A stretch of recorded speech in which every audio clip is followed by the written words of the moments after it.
Welcome again to the next edition of Shelton City Council Looking Ahead with City Manager Jeff Niten. Jeff, coming up Tuesday, a little bit different format because you have a Shelton Metropolitan Park District meeting in there, but the overall theme is 2023 budget, correct?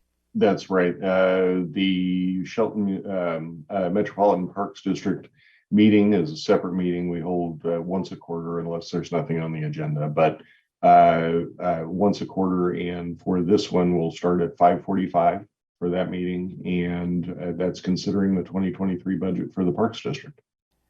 And then you get into the regular meeting, also budget items on there, LTAC and another presentation on the budget for next year.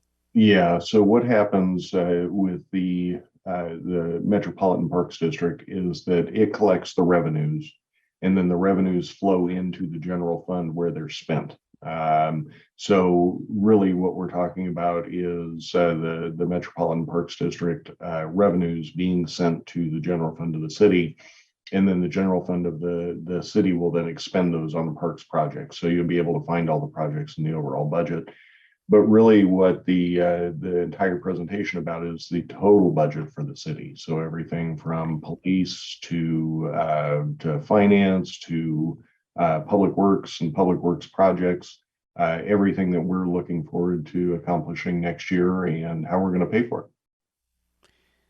Now let's talk about the paying for it part. Everybody talks about this property tax and the 1% that you're limited to. And I like the presentation from your finance director who said, I put a number in there. So 1% is what you always get. And then he had a number in there, it was 81,000 something. 81.4, yeah. Yeah, that's very enlightening to me as a taxpayer that, oh, this is what the 1% means. That's right. Can you talk about the property tax a little bit? Yeah, so with the Washington State, the way it's structured in Washington State, we're capped at 1% increase every year on property taxes. And it's an interesting management problem for me and for our finance director, because as everybody knows, inflation this year is at about, or was at one point about 9%. So you have your revenues kind of going like this, and then your expenses going like that. Right. For everything that we have to pay for. So it's a fine decision making, very careful decision making, especially going forward. And even in years when inflation isn't like that. I mean, typical inflation is at 3%. So you're still dealing with that problem, not as severe, of course, as we saw this year. But that's kind of what that means. And I thought it was a great call on Mike Givens, our finance director's behalf, to put that dollar amount in there, because a lot of people think 1%. Well, that's a ton of money. It's actually not. When you include benefits and everything else, it might pay for one entry level employee, if that's the way we wanted to look at it, which we're not adding any employees to the general fund this year, don't propose to. But that's kind of what you're looking at. The one thing I did notice in the presentation from the other night, healthcare insurance has gone up 7%. Mm-hmm. I mean, you add that, you have to factor all these things in when you're doing your budget. Yep. So we have 7%, and that's a budget number that we're using because we haven't been given the final number yet. But when we do budgets like that, the way that we remain conservative when we're putting together our financial plan for next year is we expect that to come from our insurer. I believe it comes the first week in November, but we budget for 7%, and then the typical increase usually comes in at about 6%. But we want to be very careful and not miss that or estimate low, because that will cause a problem down the road and cause us to have to cut other programs. Dental was at 4%. And that's probably going to be pretty on line between 3.5 and 3.75.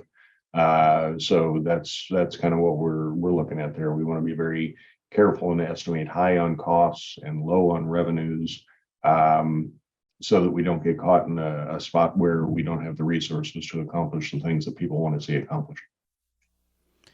So we're just basically starting the budget process, the public budget process, I should say, because the finance department's been working on this for 6 months pretty Yes, much. absolutely. Yeah, they start. We all start putting together our requests and our ideas and kind of the things that we want to accomplish in the next year toward the end of May, and then it all culminates at the end of the year with the budget adoption after the public and the council has had an opportunity to go through it as in as much detail as they want and ask any questions that they want.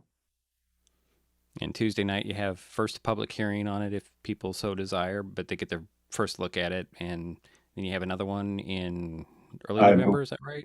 November 1st. So there's a Okay. month in between because there's so much information in there and because, as we all know, public budgeting is one of the most exciting topics around.